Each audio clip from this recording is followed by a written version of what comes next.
everybody, and welcome to the WREVA Electrifying news segment that we put on every month. This month, of course, is for November. We've got it just under the wire, so it's still November.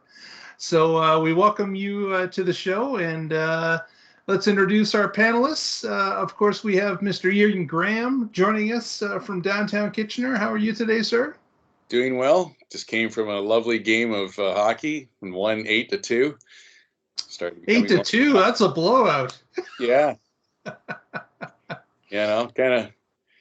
of felt like the Habs with their season for the last while for the other team, right? Sorry, I had to sing that one in. Oh yeah, you better, because when playoffs come, we know what happens. So.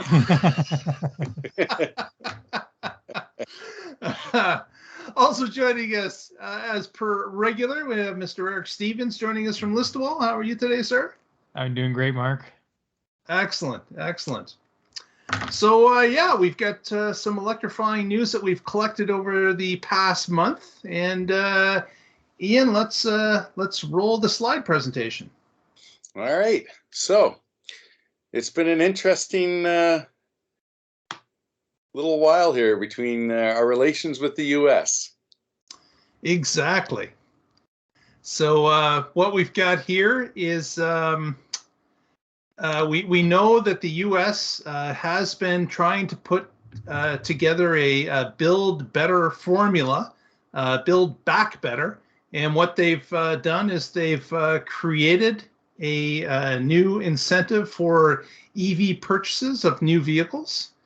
And it's going to affect Canada in a couple of ways.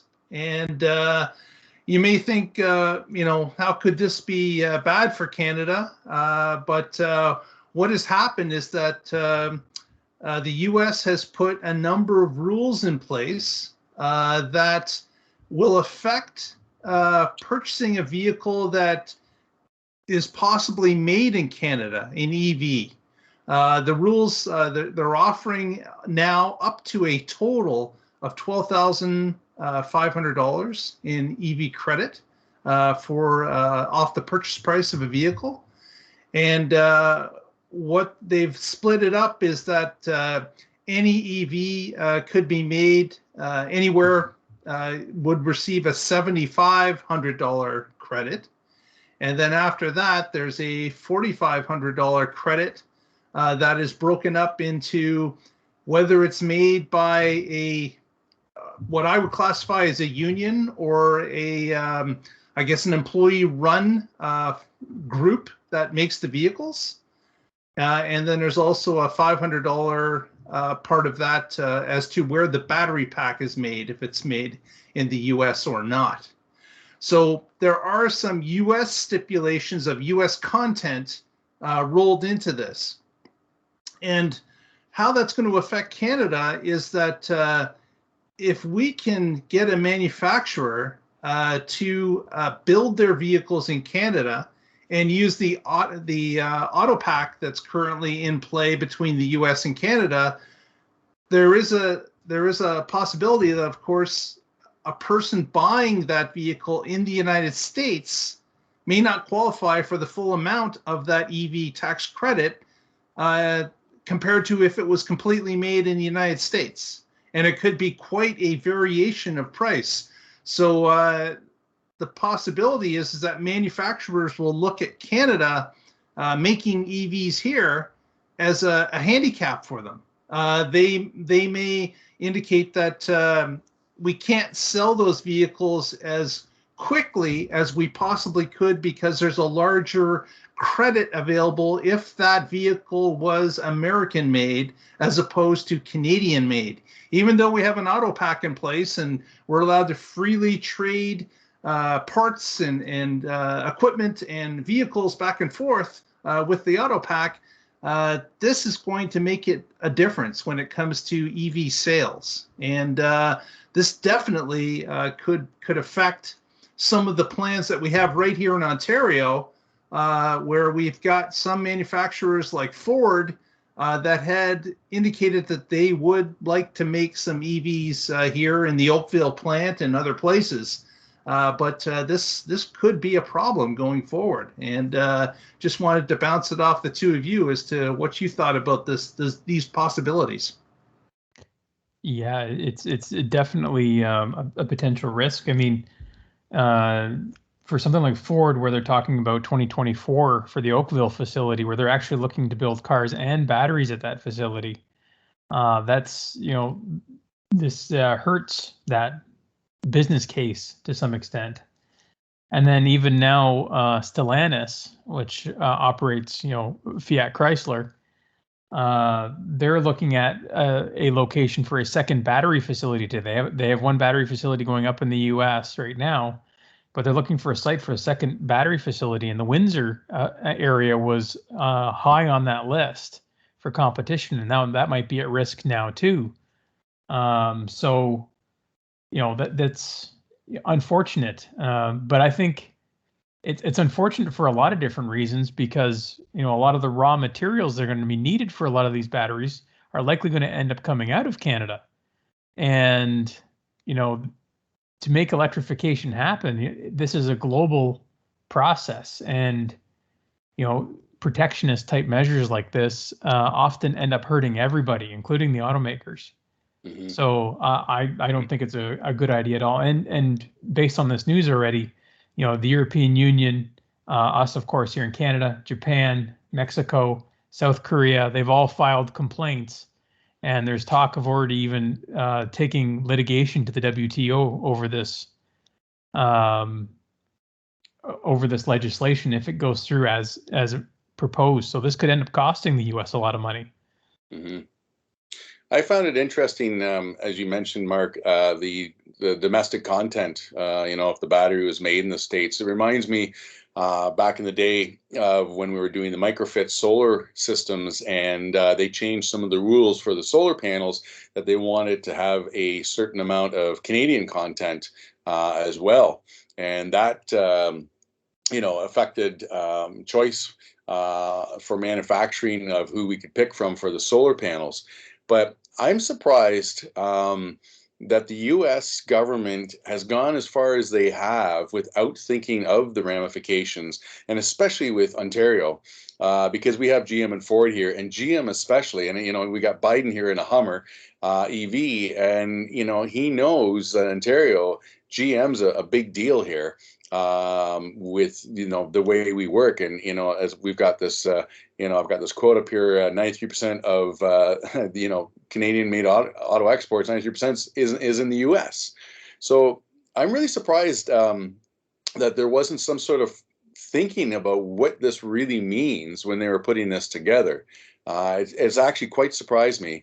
And there was an article I did read that said that even with the Trump administration, that it was almost more favorable compared to what the Biden administration has done with this. So it's going to be interesting, I think, how this is going to turn out. But Eric, as you mentioned, there's already complaints from other countries. I can't see that this is going to go through as easily as they think it will, because obviously it's affecting not just, of course, Canada, but I can see those complaints are going to send some ripples, I'm sure, through the whether or not this is actually a really good idea that they should be doing this. Yeah, and I think one of the things that's happening here is there's a lot of politics. To get this legislation passed, my understanding is there were a few votes short here and a few votes short there. So a lot of these measures were just to appease, 2 or 3 specific Congress people to get the legislation passed. And it's sort of last minute deals in a sense to make it happen. Mm-hmm. But I think what's going to happen is this legislation might pass. It might go into effect in a year or two, but then after a few cases at the WTO, the legislation's probably going to get changed again in a few years. Yeah. Just last week, our Prime Minister met with the Prime Minister of Mexico, as well as Joe Biden in Washington, and they called it, it was a repeat of the Three Amigos Summit, is what they called it. But Trudeau tried to get this message through, that to Biden directly, and from all indications, the message got through. It's just that Biden couldn't agree to it, and there was no agreement to the auto pact and the problem that this rebate is going to be for EVs manufactured in Canada at that time. So I know, as Ian mentioned, I know the Biden administration is fully aware of this. They know what the risks are, and they know what options the other countries have. Filing complaints and such. And but as Eric had mentioned, there was some backroom political things going on to get this bill passed in the first place. And most likely that's what made kind of tied Biden's hands behind his back. He's got to get the legislation passed in order not to look like a lame duck president. He's got to get his agenda through, and it looks like he had to make some backroom deals. Yeah, the overall Build Back Better Act is a massive act that is more, includes infrastructure and all sorts of different measures, and it's a large omnibus bill. And my understanding is that when the U.S. legislation sit, they're only allowed to pass so many of these bills, and so they had to, in a sense, get everybody on board with this massive bill, and they had to make a lot of compromises in different areas to appease certain senators and congressmen. Yeah. So unfortunately, Canada might get the short end of the stick here. We'll have to see if things do change. But at this point, it doesn't look too good for us. And again, this is all related to EVs and this tax credit. We're not talking about the overall bill, just the EV portion of it. Yeah. And one of the criticisms I also heard come out about this bill is that the credit will now only apply to vehicles with a battery bigger than 40 kilowatt hours. So even vehicles like the current Hyundai Ioniq, which who knows how long that's going to be on the market for now, but it has a 38 kilowatt hour battery pack, so it'll no longer qualify for any rebate at all. Actually, that was slated to end this year, so that car's not coming out for next year. But, it was already in the cards. But you would hope that that it is pushing companies to make more robust EVs. Hopefully that's what will happen. But Hyundai had already made their decision on that. One other thing that came to my mind is like automaking for us. We're second in terms of our economy and what we produce in terms of GDP. The only thing above that is oil and gas. And for Canada to turn around and maybe kind of say like, well, fine, with the oil and gas that we are sending down to you, we're going to change this aspect. But they're turning around and saying, well, that's okay. We're just making EVs here now. It's interesting politically where this is all going to end up. If this could be the softwood lumber dispute that Canada's had with the U.S. now for decades. So we'll have to see. Yeah, exactly. So, well, let's go on from there. All right, this is an interesting story and something that I think all three of us, we've within our group, we've always had these conversations with somebody at one point or another about like, I've got this battery pack that's huge in my car. Why can't I power my home with it? Especially for backup and that type of thing. So, anyways, Hydro One, which is our the biggest supplier in Ontario, and Peak Power are doing an interesting project here. Yeah, absolutely. So Hydro One's partnering. They're starting just with 10 Nissan Leaf owners, and they're starting with Nissan Leafs because the Chatham already has the built-in vehicle-to-grid capability. So this is mostly a pilot project just to start to see how it works. I know in Europe this is already big. There's already a huge number of pilot projects on a much larger scale, but at least it's good that we're getting started here in Ontario. And they're working with this artificial intelligence software and system from Peak Power to find better ways for people to use their batteries as backup power, or to even help do load leveling for the grid. Yeah, it's going to be I mean, it really again, it's going to be interesting seeing how the results work with this. The one thing that this one fact that they had put down was that, the grid, infrastructure wise, we have an average utilization rate of around 20%, but our vehicles are only around 5%. And how many times have I seen, different articles about, we buy an expensive car that sits in the driveway for like 90% plus of the time for what it really, gets used for. And of course, I've seen that also as a commentary from a lot of groups who want to see more in terms of public transit and that type of thing.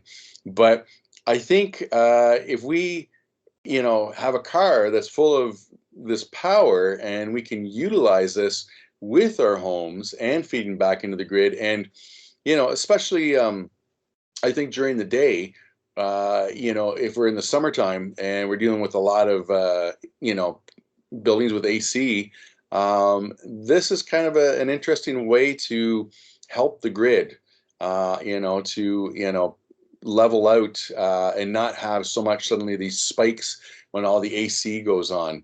And of course, with vehicle to grid, also if the home has solar attributed to this as well, you're talking about quite a cycle of a system that works, I think, extremely well. And most cars, I mean, compared to a home, in terms of what a home needs per day, on average is about 20 to maybe 30 kilowatts of power a day is the average home. And our cars, a lot of cases, we're dealing now with like 60 plus kilowatt battery packs. So we've got lots there to be able to utilize.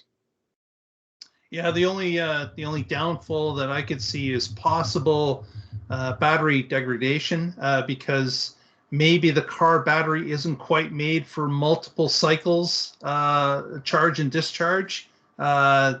Again, that can be overcome with chemistry, and of course with some of these pilot projects, understanding what is actually taken out, how the car reacts, how the battery pack reacts. And that, of course, can be built into cars into the future. And that, and then at that point, you're right. This becomes an asset for the car owner. He can hook it up to the grid. He can program into his car that I have to have at least X amount of kilowatts available for my next trip, which starts at whatever time, every day, once a week, whatever. You program that in, and then, of course, the hydro group can make adjustments based on the individual's need of their vehicle, and always keep a buffer in that car so that if there was an emergency, they had to leave immediately, they could disconnect from the system and not affect anything. So I could definitely see this will be a big plus going forward. My only concern is that we have the right chemistry in those batteries to allow rapid or multiple discharge charge functions to happen with the vehicle of your choice. Yeah. And of course, that's going to be every manufacturer they all seem to have their own little battery chemistry. So yeah, they're using the Leaf in this case, but I hope down the road that eventually they'll be able to put in other manufacturers, because I think you're right, Mark. They'll definitely learn a lot about the cycling aspect of how this will work and affect their batteries as well. Yeah. And I know other manufacturers are looking at this. They're looking at this ability. The one that comes to mind immediately is Tesla, because they're doing the auto bidder in their system already in Europe, where they're doing some of these tests, and their concern is the same thing. We have to have the battery as bulletproof for the multiple discharges and charges, rapid or slow. It all has to work, and it can't take away the owner's ability for their battery pack to work for them in a regular car sense. So you certainly wouldn't want to put your car on a system like this and then find out that the extra wear and tear in the battery actually has reduced the battery's longevity in the car cycle, and you maybe knock 5 years off the car for useful battery life. So that's something that, obviously every car owner would be concerned about. That has to be fixed before this would go into widespread.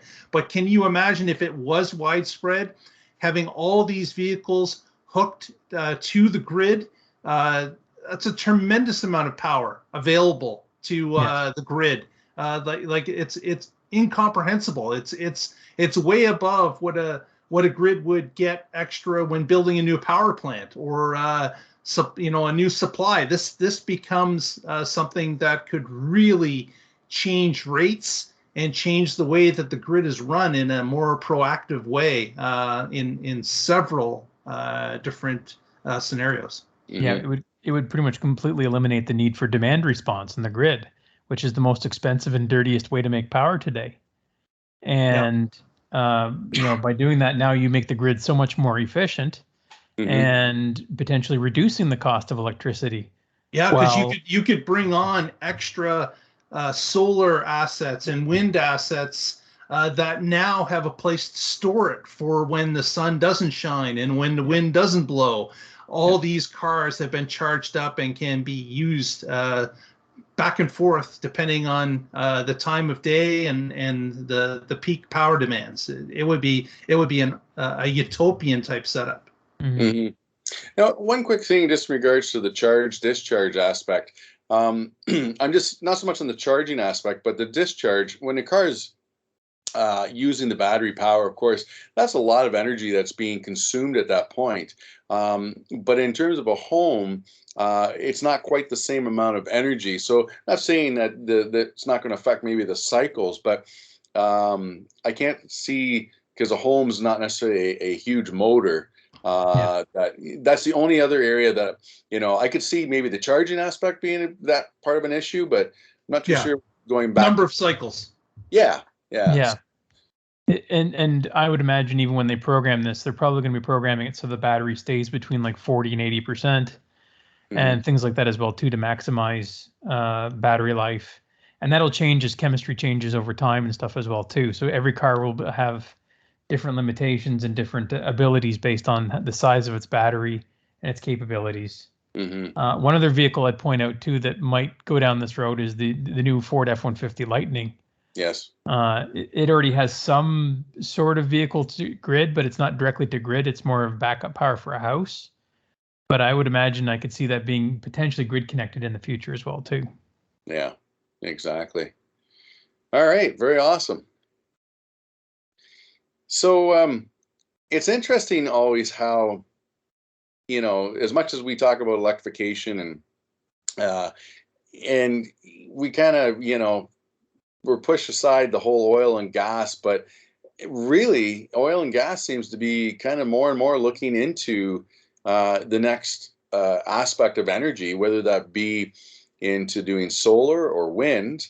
But now we're seeing more with the charging aspect. So, Petro-Canada first with going across Canada with the Trans-Canada and their stations. But now we've got Shell Canada. And here we go.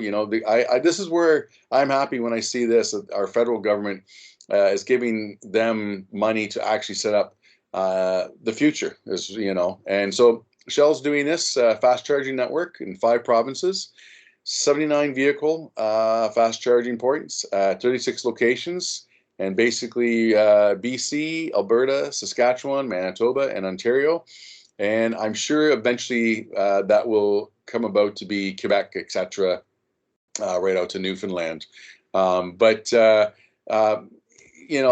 Canada is a sister company to Royal Dutch Shell, and they also have been doing more with the EV charging as well. So it's interesting to see where the oil companies are, starting to branch out into this and figuring out maybe the business model for it. Yeah, absolutely. I think what's happening here is Shell is starting to rebrand itself as not an oil and gas company anymore, but more of an energy company. I think they're one of those companies that now see the writing on the wall.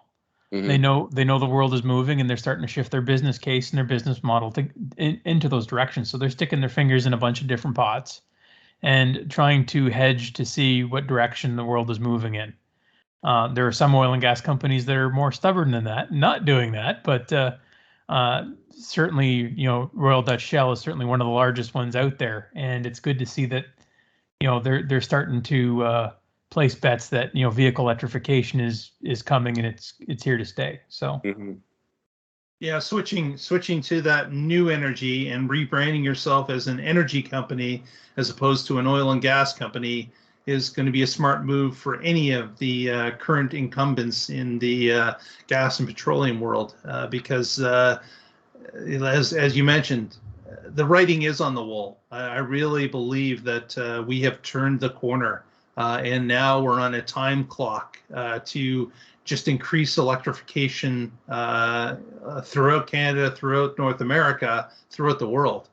So definitely just looking at the sales of electric vehicles, the percentage of sales, looking at what's happening in Europe compared to North America, you can see that this is a trend that is not going to stop. And better late than never that some of these gasoline and petroleum companies are picking up on those cues and starting to move. I just hope they move a little quicker and maybe look into the solar and wind option as well to add to their repertoires of being an energy company. Mm-hmm. Well, and especially like again, our first topic tonight, talking about the Buy American, get your $12,500 incentive. That is only got to force some of the oil companies to really reconsider their business model. And you know what? It's not like they're necessarily giving up oil and gas, because they're not. I mean, we still use oil products for components of electric cars. I mean, that's kind of, I think all of us, we've heard that argument is like, well, you can't get rid of oil and gas because, your car parts are still made. And it's like, they're right. It's true. The big thing that I always point out to them is that it's not burnt just once in an engine and it's gone and that's it. We actually have a physical product in the car, and probably down the road it can be recycled and just better used overall. I think if anything, oil and gas is if they're smart, they will look at this as a really good opportunity to expand and so to speak, add to their portfolio. All right. Now this is going to be interesting next year. Yes, indeed. Before we start with this, if you haven't already, please give us a thumbs up on the video and press that subscribe button if you'd like to be notified whenever we add one of these videos to the WREVA feed. That would be much appreciated. It really helps us out and gets the word out to others and gets YouTube to suggest our video for others to see. So that thumbs up and that subscribe really helps us out. Yeah, if you haven't heard or haven't been watching lately, there is going to be a Ontario election coming up next year, and the date has not been set yet.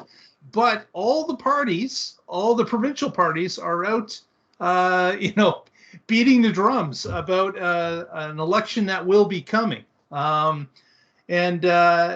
there are a few, for example, Doug Ford, currently in power for the Conservatives. He has indicated when it comes to EVs that he doesn't believe the province should ever give out rebates to millionaires, which, of course, we know is completely false when it comes to the EV rebate. But Doug is tying his little comment really to Tesla vehicles, because he also made the sub comment that they may look at reinstating some sort of an EV rebate. It's just that it wouldn't go to $100,000 cars, is how he put it. So he's kind of bending. I'm not sure if he's being sincere about it or not. Doug has also indicated that, as we talked about earlier in the show, that he would rather the rebates go to the manufacturers that allows them to set up and run their plants and produce EVs in Ontario. And he's indicated that by a certain date, they expect to have 400,000 EVs made in Ontario. So it's questionable. But that's what the Conservatives have been starting to talk about. And then just a couple days ago, the Liberals came out with with a promise of a $8,000 incentive that they announced they would bring back to Ontario residents if purchasing a brand new EV. The NDP and the Green Party both have EV-friendly, standards that they have different ways to invoke that. The NDP plan, as it shows here, they want a target of 15% of EVs in the province by 2025, and then they're going to raise that percentage over coming years to get up to 100% by 2035. So that's a quite ambitious plan. The Greens, on the other hand, they pledge to increase access to electric vehicles and make them less expensive than fossil fuel vehicles, allowing people to make the choice financially, making it real simple for people. And again, these are election promises. We all have heard election promises before. We know what election promises really are, not necessarily how they're written. It's a talking point to try to get people onto their side. So again, when we come up to a vote this coming year, this is going to come into play for our members and what we would like to see. You'll have to keep track of this as it gets a little closer to election time. But the beating of the drums have already started, if you haven't heard. Yeah, absolutely. And there was a report that came out, I think it was just yesterday or today, that said the Ontario government was significantly missing its CO2 emissions targets.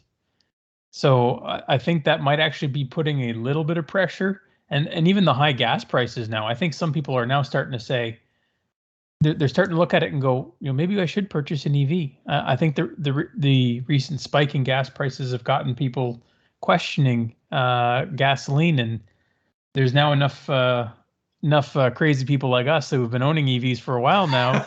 They've been beating that drum for a long time, that they're finally starting to listen. So I know that I've had friends and relatives that have asked me the question lately since we had that last push up in fuel prices. So yeah, it's certainly, once you go to a pump and see it, it's $1.45 a liter. That's painful. Filling up that truck and finding out your bill is over $150 for a fill up. It's making a lot of people think, as you said, Eric. Yes.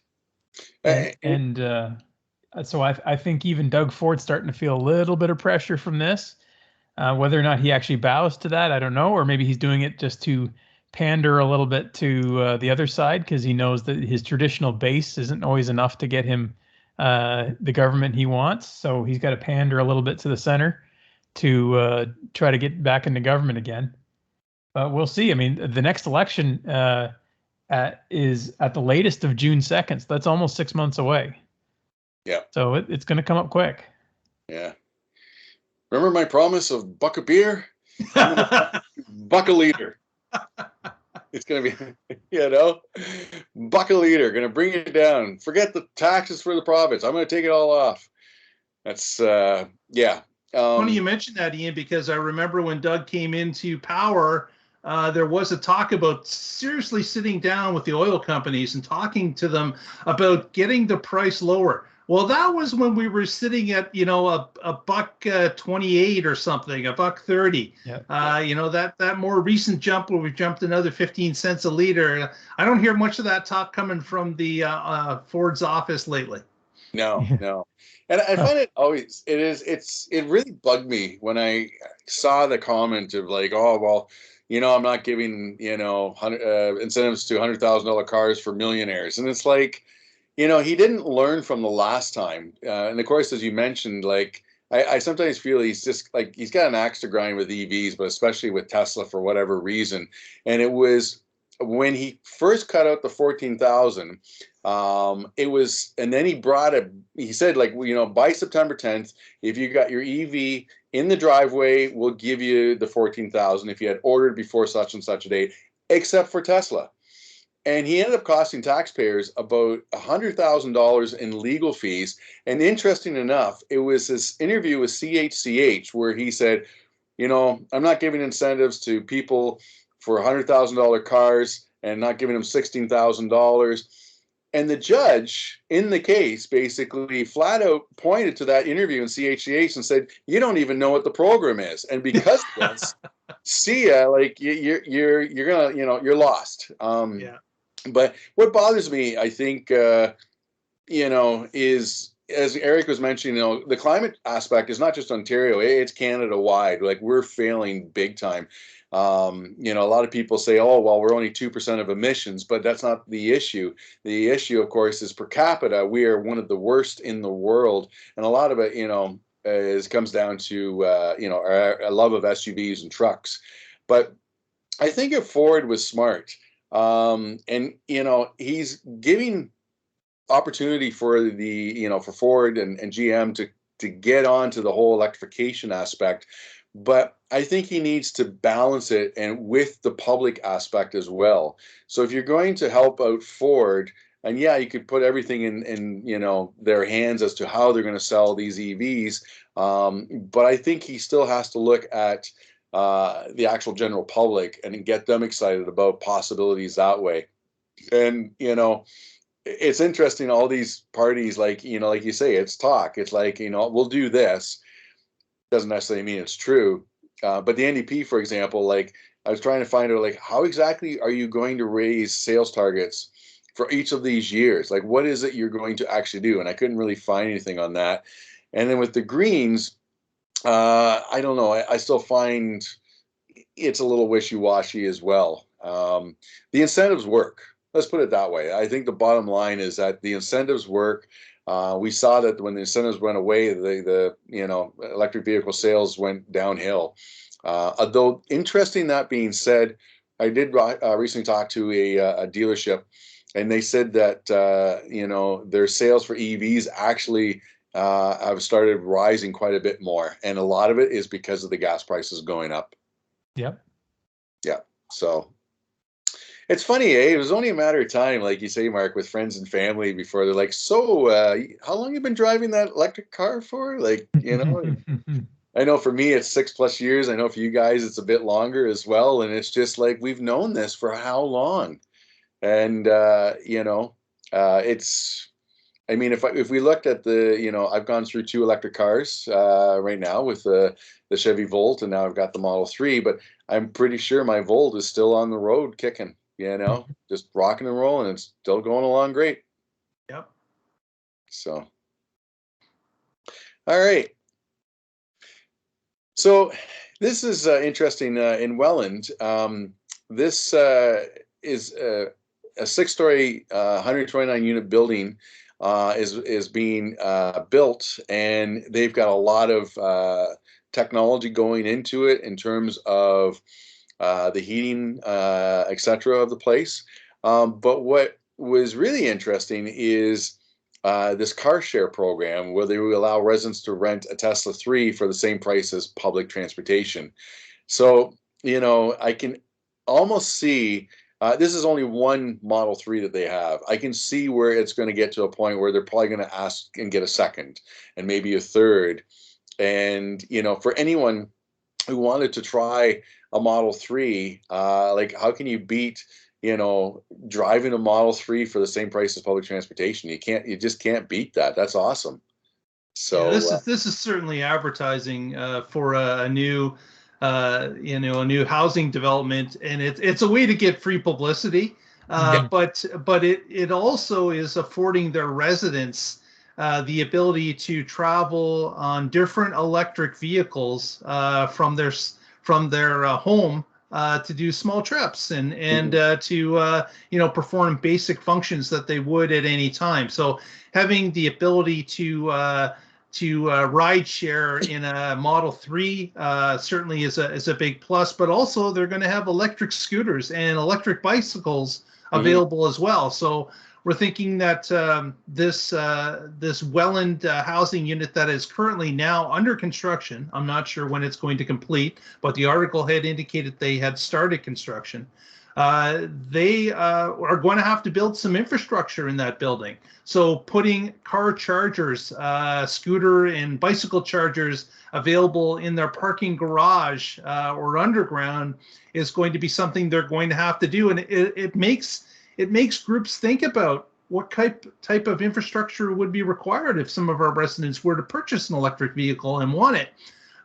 This having the building already have some electrical vehicles will give this group a leg up on others, because they'll understand what is required, what has to be put in, what the costs are already, and they will have already done it with a rideshare fleet that they're going to maintain for the building itself. So I see this as a plus and a learning experience for not only the builders of these housing units, but also the residents. Having them the ability to go out on a drive in one of these electric vehicles is something that I certainly would take advantage of if I was living there. Yeah. And I see a lot of potential for this as a business case going forward for sort of condo communities. You might have situations now where there's a lot more people working from home. And as a result, they might not necessarily need a car on a daily basis, but occasionally have the need for a use of one. So instead of having everybody with 2 or 3 cars in their driveway, now you could have like this condo unit has, they're talking about 129 units. Maybe they only need a dozen cars to service people for their needs when they want, or even possible retirement communities as well too, where people won't be driving on a regular basis as well too. Yeah. So I see a few potential good use cases for something like this. Yeah. I just hope that they put the Model 3 in chill mode with no autopilot. Yeah, you got to ease people into this. You can't just let them have a sports car and do whatever they want. You mean the Hertz special? Exactly. Pretty much, Yeah, exactly. It's like they should have a button where it's like, we will enable these features for the price of, Or maybe the residents have to reach milestones in driving ability before it turns on the extra abilities of the vehicle. Yeah, or maybe it's an insurance surcharge. I was going to say you add the insurance aspect to it. Oh, for sure. I gotta give kudos for the guy in the suit with those construction boots. It's like, it's quite the look, He came prepared. Yeah, I was gonna say, we got to get these construction boot guys to, like, hey, you need the executive construction boots, make the suit look good while you're in mud. I was gonna say those boots look pretty clean. I don't think they've seen a lot of work. No, probably not. He's like, honey, I had to buy a pair of boots, construction boots, which I'll never wear ever again. All right, so the rest of tonight's topics all have to do with really cold, sub-zero situations. And as we go through these next slides, I love to point out that all of these are success stories and blow away the myth about electric cars in cold weather. And these are some great stories. So, Eric, take this one away. Yeah, absolutely. So out in Alaska, here they have a school bus that they ran initially as just a pilot project. And this is from the Thomas Company, which is known for building a huge number of school buses. But here they had an electric school bus, and it's worked in Alaska. The nominal range of this school bus is about 220 kilometers of range. But on a daily basis, they only need it for 50 kilometers a day for its route. But they're saying even at temperatures down to minus 40, which is the same in Celsius and Fahrenheit conveniently, it works just fine. In fact, they said it even exceeded their expectations. And this bus even uses an electric-based heater. So it sounds like it's running fantastic. They've said it had zero issues with it. And it's worked great, even in the absolute coldest temperatures in Alaska. Mm-hmm.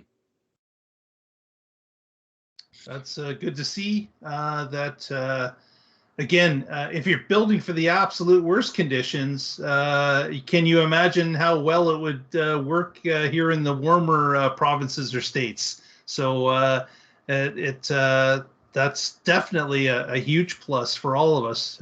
Again, building these use cases, getting some data from those vehicles performing their routes, collecting it over a period of time is going to be a great convincer of other fleet owners across North America.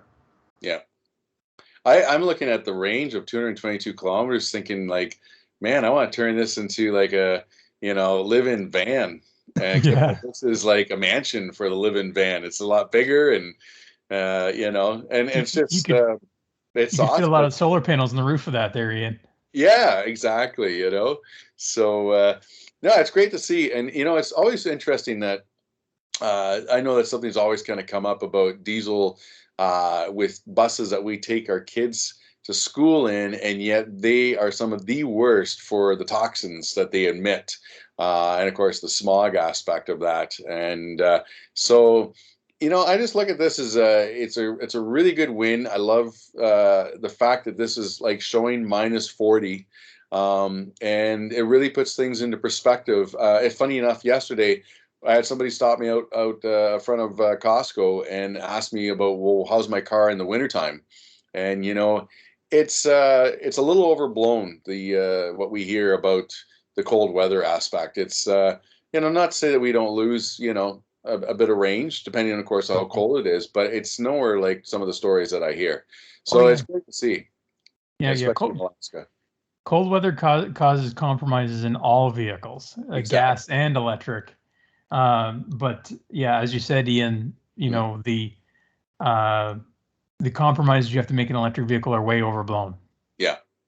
And one other quick thing too is that in -40, most cases they have to keep the buses running all the time if it's a diesel, because if they shut it off, well, that fuel is going to just gel. And I think a block heater, it doesn't matter if you put a block heater or not. So they got to run these things 24/7. So quite honestly, this is actually another win overall in terms of efficiency, and it really proves it for this type of thing. Yeah, and in a place like Alaska too, getting fuel to some of these areas is actually quite complicated. So, yeah. So, all right. So this has got me enticed to consider I should make a trip to Churchill, Manitoba. I've actually, I toured in the mid-90s with a children's band. We actually got flown out of Ottawa to Iqaluit. And I remember when we got off the plane, and of course, in Iqaluit, it's a very, very small airport. And we're coming off the plane, we go into the building, and the first thing you see when you enter the building is a polar bear up on its haunches, out like this. And you realize, like, it takes two of me to even reach close to the height of a polar bear, because when they're up on their back legs, like, it's incredible how big these creatures are. And of course, I had to laugh when they're said, whatever you do, and you want to stay within the town, you don't want to go outside of the outskirts of town, because there's a good chance you could run into a polar bear. And I'm like, well, did you not just see how big that bear is? Like, I don't think I'm leaving very far from my hotel room, But anyways, so this company called Frontiers North Adventures, they got the first electric Tundra buggy. And I think these are just really cool. Again, here's your van life, and a really cool looking vehicle. And they basically, this is interesting. We talked about this in the last podcast about battery recycling. We showed how Coldplay is using batteries for their tour, and another gentleman who took Nissan Leaf batteries. But in this case, these are also recycled batteries that have been used in New Flyer buses. I know, Eric, maybe you can give us a little insight onto that company, New Flyer. But yeah, for enormous batteries, they could do 3 days of tours completely before it needs to be plugged back in. So back again to the school bus in Alaska, they got more power than they really need, which is great. So they could go a few days before they actually have to charge. And they're hoping within the next 10 years to completely do its entire fleet as electric. Very good. So we have the Maid of the Mist in the south, and now we've got the electric polar bear buggy in the north. So we're covering all the bases now with electric vehicles. Yep. Yeah, absolutely. And this could be a good second use, like as you mentioned, second use for New Flyer bus batteries. You know, you might need the longer range in the New Flyer buses, but then after the batteries have been through some sort of useful life, they probably still have 70-80% capacity, which is perfect for these types of tours. And probably still good for a long period of time after that. So yeah. I found it interesting that they've got a dozen buggies and they started with number 12. So I guess you could say it's a countdown. yes. You know, electrifying number 12, now on to number 11. So, and they didn't give what this actually costs. They haven't revealed the true cost. All they said is the provincial government, they got roughly 150 grand to help in getting this electrified. And but they didn't say what the actual cost was. Might not have been available as well.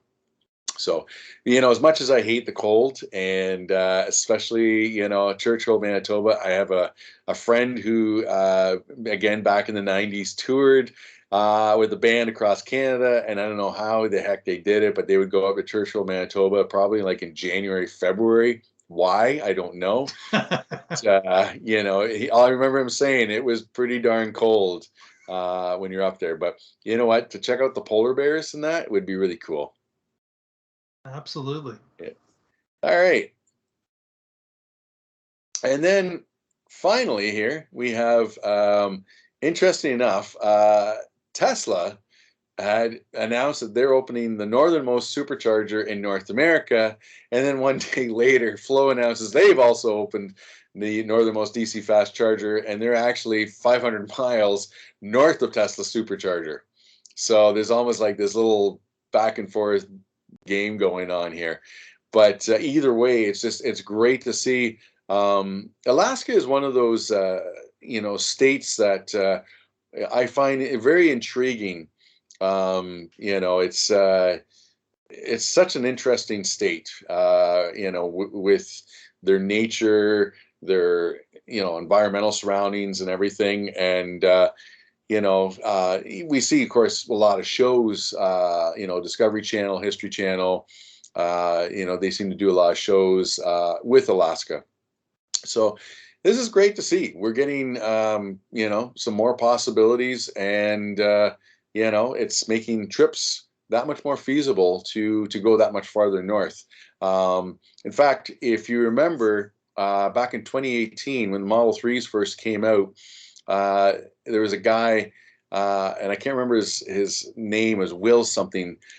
He actually went to the furthest southern, eastern, western, central, and northern points with his Model 3. He did like 18,000 miles in 2 months. And he, unfortunately, with the northern part, he couldn't go he went to the Arctic Circle, but beyond, I think it was beyond that, basically, the road would have ripped his tires to shreds. Yeah, he turned around partway along that route. Yeah. It was Wade something. I can't remember the Wade Anderson, I think it was. Yeah, yes. I believe so. Yeah. Yeah. So Wade would have liked this, I think, with the Tesla chargers and then the Flow chargers, because it was interesting following him on his blog and where he had to find places to charge. A lot of cases it was parks, and he would have to stay a little while to charge up. Correct me if I'm wrong, but Flow, is that mainly they're all in Canada, correct, at this point? Mostly, but they have some charging stations now in the U.S. and they have been expanding into the U.S. Okay, I wasn't aware of them doing any U.S. I thought this might be their first U.S. state, and certainly it would make sense being connected to British Columbia like that. But yeah, good for Flow. Glad to see them expanding their network. Yeah, and this might be part of. So the Alaska Energy Authority, they actually received $1 million from Volkswagen over the diesel emission scandal. And as a result, as part of that settlement, they've been looking to install chargers. So they've been looking at installing between 10 to 14 DC fast charging sites throughout an area called the Rail Belt in Alaska. So they may have received funding through that program here as well, too. We just got to get more of that network built up through central BC and pushing so it can connect Alaska with the rest of it. And it's getting pretty close. BC has built a huge number of DC fast chargers throughout its network, and even the Yukon now. Yukon's got a few DC fast chargers too. So okay, yeah, that'd be good to see once they're connected to all of it.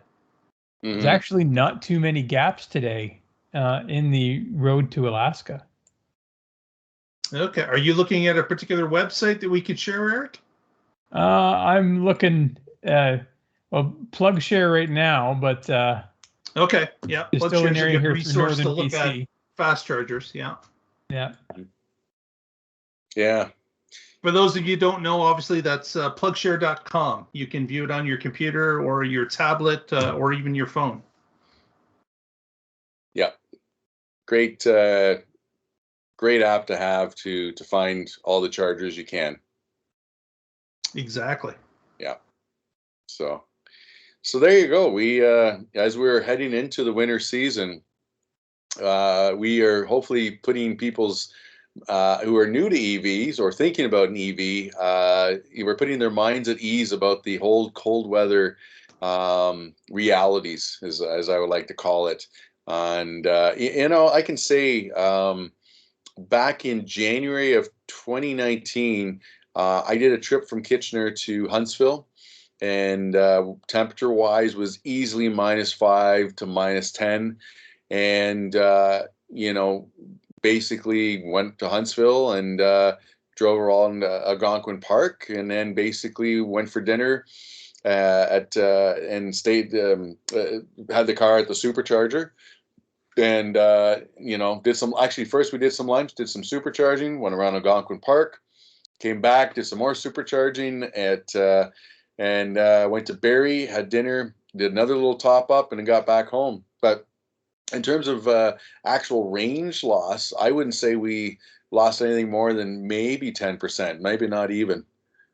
So, key thing is preheat that battery, before you go and condition the car. It's going to help quite a bit. And also, you want to, especially with winter weather, I think you want to be a little more cautious with your driving anyways. When we came back, we actually ended up in a bit of a snow squalls, and it took a little while to drive. But, going a little bit slower, that wasn't a big deal. And if anything, it probably helped us. But overall, had really no anxiety on any of that stuff whatsoever. Yep. Very good. And just a public service announcement for those out there that are interested in EVs, would like to see the new EVs and such. The Toronto International Auto Show will be happening this coming January, and you can visit that and get the dates and times at autoshow.ca if you want to see when it will be starting. I understand that there are going to be some EV test drives as well. And of course, with the resurgence of EVs, the show is going to be, it's going to be one of their featured things. So hopefully we'll see the new EVs that are coming out in the future in years, maybe some more concepts. But if you have some interest, look up the auto show. It might be worth your while. Looking forward to that. Absolutely. Yeah. Very good. Well, we would like to thank everyone for watching this evening. If you haven't already, please give us that thumbs up, press that subscribe button, help us out. And with some closing comments, we'll go to Eric first. Anything to update us on, Eric? How's that picnic table going? Still in pieces, but I will get to it eventually. I was thinking you're going to have to add a heating pad to that thing if you're going to be using it in the winter. Well, yeah, I'll be adding heating cable to it. So yeah. And okay, very good. And of course, Ian has been ice pontooning lately, right, Ian? Well, the pontoon boat has been iced, definitely. It got put away about maybe a month ago, And that was interesting, trying to put a huge tarp over the pontoon boat while it is pouring out. It was not fun, but we, help from a buddy and I, we got it together. So, but I'm looking forward to the next season and checking out, doing a few more experiments with the pontoon boat, and maybe I might even consider looking at a way to charge it with regular, charging from shore. So we'll see what happens. Very good. Yeah, it'll be great to see a full season of pontooning on the Northern Lakes. See how that goes. So fantastic. Well, thank everyone for joining us for WREVA News this November, and have yourselves a good night, afternoon, or morning, whenever you're watching us.